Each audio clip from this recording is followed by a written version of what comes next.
আমরা প্রায়শই একটা কথা বলতে শুনি যে আর্টসে পড়তে এ প্লাস পাওয়া যায় না। আমার বন্ধু বান্ধবী অনেক আছে যারা বলতো, এই তুই আর্টস নিছস, তুই তো এ প্লাস পাবি না, তুই তো জাস্ট পাস করার জন্য পড়তেছস। আদৌ কি এটা সত্যি? না ভাইয়া, এটা মোটেও সত্যি না। যেই পাঁচটা কাজ তুমিও যদি করো, তুমিও আমার মতো আর্টস থেকে এ প্লাস পেতে পারো এবং খুব ভালো একটা রেজাল্ট করতে পারো। এখন কোন পাঁচটা, এটা নিয়ে বিস্তারিত আলোচনা করব পুরো ভিডিও জুড়ে। ওকে, দেখো, শুরুতেই আমাদের কনসেপ্ট ক্লিয়ার থাকা লাগবে। আমি আগেও বলেছি যে আর্টসের স্টুডেন্টদের একটা সবচেয়ে বড় সমস্যা, তারা একদম ইজিলি পাস করতে চায় বা ইজিলি ভালো রেজাল্ট করতে চায়। কিন্তু ভাইয়া, সাকসেসের কিন্তু কোনো শর্টকাট নেই। তোমাদের যদি ভালো রেজাল্ট করার আশা থাকে বা এক্সপেকটেশন থাকে, সবার আগে একদম রাইট যে হার্ড পথটা আছে না, কঠিন রাস্তা, ওই কঠিন রাস্তা দিয়ে হাঁটা শুরু করো। তোমরা একটা ভুল করো, তোমরা কি করো যে সরাসরি টেস্ট পেপার বা গাইড পড়ো, সৃজনশীল কমপ্লিট করো। কিন্তু না, আগে তোমার কনসেপ্ট ক্লিয়ার করা লাগবে। টেক্সট বই পড়ে কনসেপ্ট ক্লিয়ার না করলে তুমি কিন্তু কি করতে পারবা না, ভালো একটা রেজাল্ট করতে পারবা না। সবার আগে তোমার কনসেপ্ট জানা লাগবে, যাতে বইয়ের যেই কোনো জায়গা থেকে যেমন ইচ্ছা ওইভাবে কোশ্চেন আসলেও তুমি যাতে অ্যান্সার করতে পারো। এখন কনসেপ্ট ক্লিয়ার করার জন্য বই পড়ো, তারপরে হচ্ছে তোমার যা ইচ্ছা তাই করতে পারো। তোমরা ক্লাস করবা, অনলাইনে ক্লাস করতে পারো, রিসোর্স ব্যবহার করতে পারো, এআই কে ব্যবহার করতে পারো, কত কিছু আছে কনসেপ্ট বোঝার জন্য। কনসেপ্ট ক্লিয়ার করার পরে এইবার তুমি যা ইচ্ছা তাই করো। এখন তোমার যেই বই থেকে ইচ্ছা ওই বই থেকে পড়ো, তোমাকে কেউ আটকাবে না। কিন্তু সবার আগে এ প্লাস পেতে হলে এবং ভালো রেজাল্ট করতে হলে কনসেপ্ট ক্লিয়ার থাকতেই হবে, বিশেষ করে কয়েকটা সাবজেক্টের।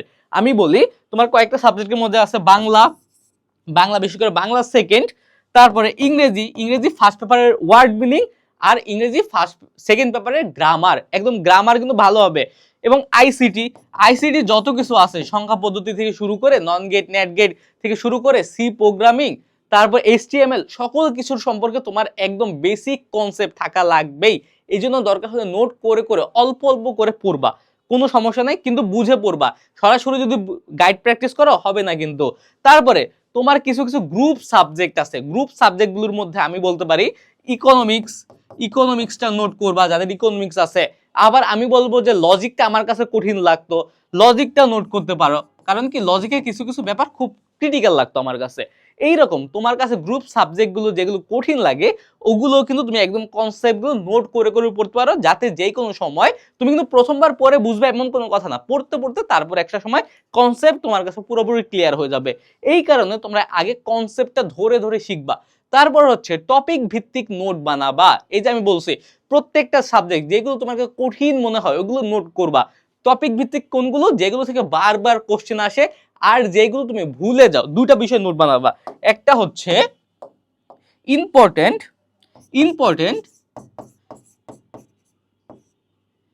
ইম্পর্টেন্ট, আরেকটা হচ্ছে কি, যেখান থেকে বারবার কোশ্চেন আসে। তুমি যখন টেস্ট পেপার সলভিং ক্লাসগুলো দেখবা বা টেস্ট পেপার সলভ করবা, গাইড সলভ করবা, দেখবা কি যে এত বড় বড় চ্যাপ্টার কিন্তু কিছু কিছু টপিক থেকে বারবার কোশ্চেন আসে, যেগুলো তোমার জন্য জানাটা খুবই গুরুত্বপূর্ণ। ওগুলো হচ্ছে কি তুমি নোট করে রাখবা, বারবার আসে, কোথায় আসে, এক্সামে আসে।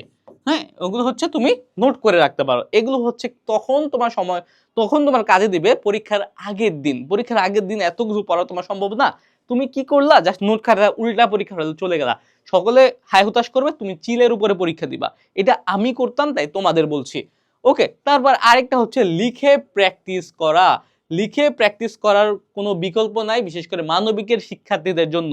কারণ হচ্ছে মানবিকের শিক্ষার্থীদের কাজই হচ্ছে কনসেপ্ট জানা, ওগুলো পরীক্ষার খাতায় খালি লেখা। কারণ হচ্ছে আমাদের প্রায় প্রত্যেকটা বিষয় কিন্তু কি আমাদের লেখা লাগে, সৃজনশীল লেখা লাগে। আর একটা সৃজনশীলে আমরা 20 মিনিটের বেশি পাই না। সুতরাং টাইম ম্যানেজমেন্ট আমাদের জন্য খুব গুরুত্বপূর্ণ। টাইম ম্যানেজমেন্ট আমাদের জন্য খুবই গুরুত্বপূর্ণ। সুতরাং আমি যদি একটা সৃজনশীলে 30 মিনিট সময় ব্যয় করে ফেলি, তাহলে আমি 7টা সৃজনশীলের অ্যান্সার করে আসতে পারবো না। সুতরাং আমার বারবার প্র্যাকটিস করা লাগবে। আর প্র্যাকটিস করলে কি হয় যে একটা সময় দেখবা তোমার হাতের লেখা সুন্দর হচ্ছে, তার পাশাপাশি তুমি পরীক্ষাটা কমপ্লিট করে আসতে পারছো। আর বোর্ড পরীক্ষার আরেকটা তোমাকে আমি কি বলি, একটা গুপ্ত একটা কথা বলি, সেটা হচ্ছে যার খাতা দেখতে যতটা সুন্দর সে তত বেশি নাম্বার পায়। এখন খাতা দেখতে সুন্দর হতে হলে কি হাতের লেখা ক্লিয়ার, হাতের লেখা সুন্দর হওয়া লাগবে না? হাতের লেখা সুন্দর হওয়া লাগবে না, হাতের লেখা ক্লিয়ার থাকা লাগবে। তোমার খাতায় কোনো কাটাছিড়ি করা যাবে না, তোমার হাতের লেখাগুলো স্পষ্ট থাকা লাগবে, সোজা সোজা লাইন থাকা লাগবে। এর ফলে কি তোমার খাতাটা দেখতে সুন্দর লাগবে, অটোমেটিক একটা ভালো নাম্বার চলে আসবে। আর এই যে সুন্দর লাগবে খাতায় কিভাবে, এটা লিখে প্র্যাকটিস করলেই তোমার অটোমেটিক হয়ে যাবে। সুতরাং যখন তোমার লিখে প্র্যাকটিস করবা তখন তুমি পরীক্ষার হলে সুন্দরভাবে গুছিয়ে লিখতে পারবা, তোমার হাতে লেখা কাটা ছেঁড়া হবে না, আর অটোমেটিকই তখন তোমার এ প্লাসটা চলে আসবে। এ প্লাসটা কি তখন অটোমেটিক চলে আসবে। ওকে, তারপরে হচ্ছে যখন তুমি কনসেপ্ট ক্লিয়ার করে ফেলছো, নোট কমপ্লিট করে ফেলছো, হাতের লেখাও মোটামুটি গুছিয়ে ফেলছো, তখন তোমার কাজ কি বোর্ড কোশ্চেন সলভ করা। বিশেষ করে এটা পরীক্ষার আগ দিয়ে আমি বলবো যে এইচএসসি 27-26-এর এইচএসসি 26-এর এখনই উপযুক্ত সময় যে তোমরা এখন হচ্ছে 2 থেকে 3 বছরের বোর্ড কোশ্চেন সলভ করো। কারণ কি তোমার বোর্ড কোশ্চেন থেকে ভালো পরিমাণে অ্যাটলিস্ট 60% কমন পড়ে বোর্ড কোশ্চেন থেকে। সুতরাং তুমি যদি বোর্ড কোশ্চেন সলভ করো তাহলে কি তোমার ভালো একটা ফলাফল আসার সম্ভাবনা বেড়ে যায়। কি কি সলভ করবা? সিকিউ সলভ করবা প্লাস এমসিকিউ। তোমরা অনেকে কি করো সিকিউর উপরে ফোকাস দাও কিন্তু এমসিকিউর উপর ততটা ফোকাস দাও না। কিন্তু ভাই এমসিকিউতে যদি খারাপ হয় তাহলে কখনোই তুমি এ প্লাস পাবা না। এ প্লাস পেতে হলে অবশ্যই এমসিকিউতে প্রায় 95% মার্কস মিনিমাম পাওয়া লাগবে, কারণ এমসিকিউতে হচ্ছে ছাক্কা নাম্বার, আর সিকিউতে তুমি যতই ভালো লিখো না কেন তুমি 10-এ 8-এর বেশি পাবা না। কিন্তু এমসিকিউতে কিন্তু কি তুমি 30-এ 30ই পেতে পারো, 30-এ 30ই পেতে পারো। সুতরাং এমসিকিউতে বেশি ফোকাস করবা। তার পাশে লিটল বাট রেগুলার, এখানে কি স্টাডি, তুমি প্রতিদিন দরকার হলে কম করে লেখাপড়া করবা কিন্তু রেগুলারলি লেখাপড়া করবা। কারণ হচ্ছে কনসিস্টেন্সি তোমাদের মানবিক শিক্ষার্থীদের জন্য সবচেয়ে বড় হাতিয়ার। তোমার আজকে ভালো লাগতেছে না, আজকে দরকার হলে অল্প পড়ো, কালকে বেশি পড়বা। কিন্তু আজকে ভালো লাগতেছে না, আজকে পড়বো না, ফালা রাখি, কালকে বেশি করে পড়ে ফেলবো, এই রকম না।